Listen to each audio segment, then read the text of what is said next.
Karibuni sana Embakasi Central.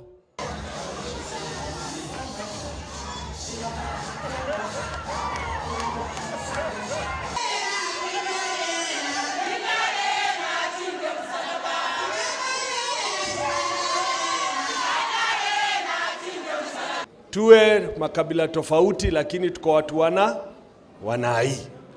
Na iliyo muhimu sana is what we can do for Nai. Ni nini tunaweza do? Kidero amefail miaka 4. Lakini mnajua amepata chapa ngapi hiyo miaka 4? 100 billion. Mimi siongei siasa, ile chapa amekuwa allocated 100 kwa siku moja, hiyo miaka 4, hiyo ni 68 million a day.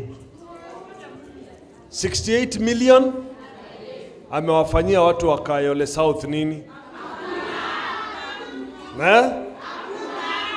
Amewaduia nini? Najua ni vizuri kuangalia, because mwishoni nitawaambia mtuweke kwa ratili. Sisi tumegrow tukiona services hapa Nai. Wakati hakukuwa shida ya maji, hakukuwa shida ya barabara, drainage zilikuwa poa, sewage ilikuwa poa, garbage ilikuwa collected kila wiki. Ukiitazima moto inakuja maramo. Hizo service zote zilikuwa. And we can take back Nairobi to the good old days.